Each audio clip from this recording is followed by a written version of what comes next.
Hey everybody, today I want to talk to you about quality versus quantity when it comes to lead generation. So, specifically today, I'm talking about selling small business owners using online marketing to generate leads that you're then going to leverage those leads to give them to your salespeople that are going to sell them. Okay. So, I just had a really interesting conversation with a consulting client that has a point of sale system for a specific vertical, and they just hired a full-time marketing person. So I was talking about that a little bit, explaining some of the things that this person could do to improve their content strategy. And so one of the things that we were talking about was this idea of spreading this really wide net. So they have a Facebook pixel on their homepage of their website. Anybody that visits the website gets retargeted with a Facebook ad. They have, all these different things like that set up. They do advertising campaigns. They're buying leads from different providers that have lead generation that go to like different ISVs. And so a lot of the kind of normal stuff as far as lead generation. And he was asking me kind of questions about cost of acquisition. How much is it costing us to buy a customer? And I want to talk to you about the same thing I explained to him, which is this idea that we're talking about the wrong things a lot of times when it comes to marketing. And so what you have to understand is if you have this operation where you have marketing that's generating leads for salespeople who are closing deals, you need to understand that the marketing process is all predicated on the flow of leads to the salespeople and how busy your salespeople are. Okay. So a lot of this, it's like we talk about things very abstract. When you're like me and you're a consultant that like I actually help people implement this stuff, and I do the marketing and I'm on Facebook and YouTube and Instagram and I know all this stuff. Like when I have to actually implement it, there's different considerations that come into play. So let me give you an example here. You have to understand that when you look at your cost of acquisition, usually what that means is look at our total marketing spend divided by our total number of sales made.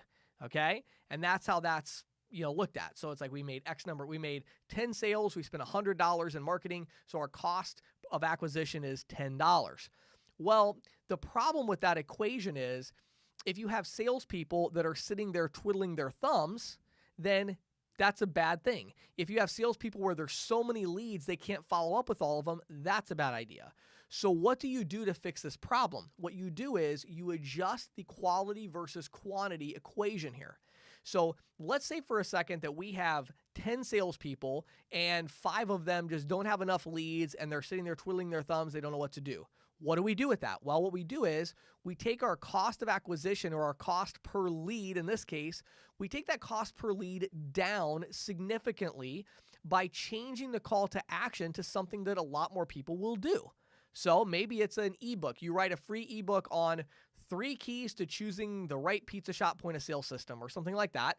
You run Facebook ads against that, and you get people to give you email, phone number, name, etc. And then you just give those leads right to your salespeople because they're all sitting there doing nothing. So now what you've done is you've dramatically increased the flow of leads. Your salespeople now have something to do and they're going to call people.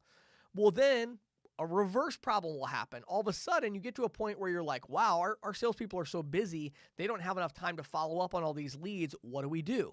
Well, now you increase your cost per lead. Okay. And now what you do is you add an additional step in the funnel. So you might have download our free ebook. Then from that, you're now retargeting those people and you're trying to get them to schedule a demo. Okay. Even better, you can have a wider net at the top where you could take maybe a video that was a very specific video, maybe some tip on how to run your restaurant better, how to increase table turns at your restaurant. Something like that would be a good one where it's the kind of video that only somebody that's in that vertical would really appreciate and get value from. You run that as a Facebook ad, then you do a second Facebook ad to people that watched at least 25% of that video and said, hey, we'd love to do a free demo, and now you kind of do your direct pitch.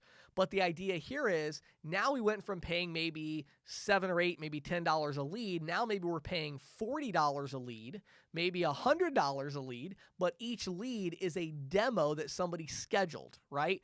So you're like, oh my goodness, our cost of acquisition just went through the roof. Well, not necessarily, right? Because the idea is, yes, your marketing cost of acquisition might have gone up dramatically, but the net output of your entire system actually improved because now you're finding a way to get more deal flow through your sales team. So let me summarize all this with a couple of really simple concepts. All right. The idea here is we want to get the highest quality leads that we can within the context of fulfilling the quantity requirements of our sales team. We want to make sure we're getting enough leads to that salesperson. Even if you're an individual rep, it's the same thing. You're trying to get leads and you're like, well, do I buy the $200 leads or do I buy the $10 leads? I don't know. How busy are you? You know, if you're like, you don't have any work to do, get the $10 leads, get 100 of them and go run them. Like, do more work because you're not busy. If you're like, I am swamped, I already have 300 merchant accounts, I make $200,000 a year in residual, like I'm set, but I want to grow my business, what do? Spend $200 or $300 to get the amazing leads where you're going to close larger accounts. You're going to close 3 or 4 of these leads a month, and you're going to dramatically increase your business over time. So the idea is this whole thing of quantity versus quality, in my opinion, is really the wrong conversation. It's not that one's good and one's bad. Like, do I want quantity or do I want quality? No. It's a balancing act. Do you need more leads? Or do you have too many leads and you just need to get higher quality? Then you have to adjust your marketing funnel accordingly to make sure that you're getting the number of leads that you need to fulfill the quantity requirements of your sales team. That was a pretty confusing topic. I had to talk really fast to cover it in a video of this length. If you have questions, you'd like to hire our company to help you with this stuff because it is kind of confusing, shoot me an email, james@ccsalespro.com, and I hope you have an awesome day.